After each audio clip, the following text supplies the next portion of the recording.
अकबर बीरबल में आज की कहानी है मूर्ख लोगों की सूची। एक वक्त की बात है, बादशाह अकबर अपने दरबारियों के साथ दरबार में मौजूद थे। तभी उनके मन में एक बात आती है और अकबर बादशाह बोलते हैं कि मेरे आसपास हमेशा बुद्धिमान लोग रहते हैं और मैं उनके बीच रहकर बोर हो गया हूं। मैंने फैसला किया है कि मुझे कुछ मूर्ख व्यक्तियों से मिलना चाहिए। अकबर बीरबल से कहते हैं, तुमने हमेशा हमारी मदद अपने ज्ञान और चतुराई से की है। हम चाहते हैं कि इस बार भी तुम ऐसा ही कुछ करो और हमारे लिए 6 मूर्ख व्यक्ति ढूंढ कर लेकर आओ।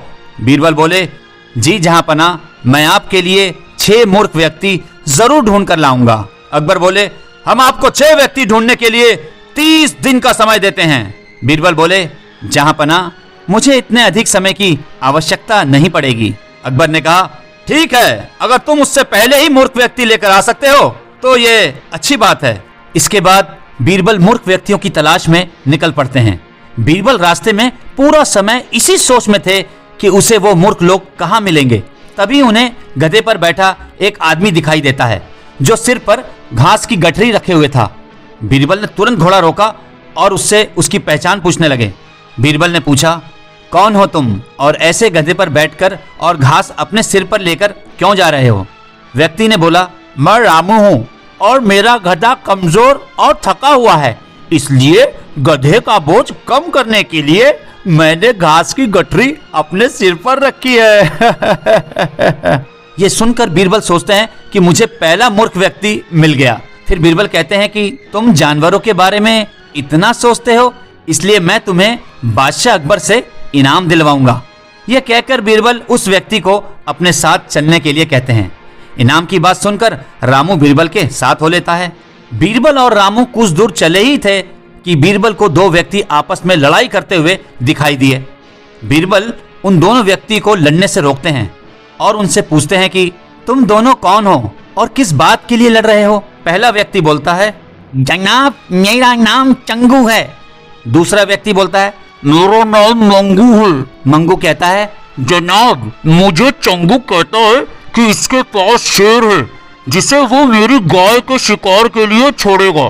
चंगू ने कहा, हाँ, मैं ऐसा ही करूंगा और मुझे बहुत मजा भी आने वाला है। बीरबल ने कहा, कहाँ है तुम लोगों की गाय और शेर? मंगू ने कहा, जनाब, जब भगवान हमें वरदान देने आएंगे तो मैं उनसे गाय मांगूंगा और चंगू शेर मांगेगा जिसे ये मेरी गाय पर छोड़ने की बात कह रहा है। बीरबल ने कहा, अच्छा, ये बात है। उनकी बात सुनकर बीरबल समझ गए कि उन्हें 2 और मूर्ख व्यक्ति मिल गए हैं। बीरबल इनाम की बात कहकर उन्हें भी अपने साथ ले लेते हैं।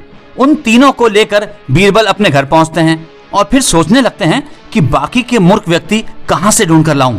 बीरबल उन तीनों मूर्खों को अपने घर में ही रहने के लिए कहकर बाहर चले जाते हैं। जब बीरबल और मूर्ख लोगों को ढूंढने के लिए बाहर आते हैं तो उन्हें एक व्यक्ति दिखाई देता है जो कुछ ढूंढता रहता है। बीरबल उसके पास जाकर पूछते हैं कि आप क्या ढूंढ रहे हैं? वो व्यक्ति बोलता है, जनाब, मेरी अंगूठी कहीं गिर गई है जिसे मैं काफी समय से ढूंढ रहा हूँ, लेकिन मुझे मिल नहीं रही है। बीरबल ने कहा, क्या आपको पता है कि अंगूठी कहाँ गिरी थी? वो व्यक्ति बोलता है, दरअसल मेरी अंगूठी यहाँ से दूर उस पेड़ के पास गिरी थी, लेकिन वहाँ अंधेरा होने के कारण मैं यहाँ उसे ढूंढ रहा हूँ। बीरबल बोले, अच्छा, ये बात है, आप कल हमारे साथ बादशाह के दरबार में चलो, मैं बादशाह अकबर से आपको दूसरी अंगूठी देने के लिए कहूंगा।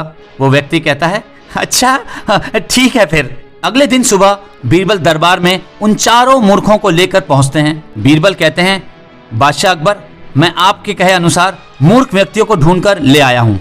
अकबर ने कहा, बीरबल, तुमने तो एक ही दिन में मूर्ख व्यक्ति ढूंढ लिए। क्या हमारे राज्य में मूर्खों की संख्या अधिक है? और तुम यकीन के साथ कैसे कह सकते हो कि ये व्यक्ति मूर्ख हैं? बीरबल ने बादशाह से सारी बातें बताई।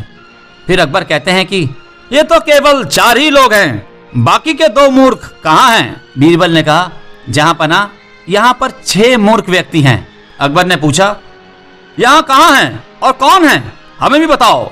बीरबल ने कहा, जहांपना, एक तो मैं स्वयं हूँ। अकबर ने कहा, तुम मूर्ख कैसे हुए? बीरबल बोले, मैं इसलिए मूर्ख हूँ क्योंकि मैं इन मूर्खों को ढूंढ कर लाया। अकबर फिर हंसने लगते हैं और कहते हैं कि मैं समझ गया कि दूसरा मूर्ख कौन है, पर मैं तुमसे सुनना चाहता हूँ। बीरबल ने कहा, गुस्ताखी माफ हो हुजूर। दूसरे आप हैं जापना, जो आपने मुझे मूर्ख व्यक्तियों को लाने के लिए कहा। बीरबल की बातें सुनकर अकबर उनकी प्रशंसा करने लगते हैं और कहते हैं कि बीरबल के पास हर सवाल का जवाब होता है। इस कहानी से हमें यह सीख मिलती है कि दिमाग और चतुराई से हर मुश्किल काम आसान हो सकता है, लेकिन ऐसे कामों में अपना कीमती वक्त जाया नहीं करना चाहिए जिसका कोई मतलब ना हो।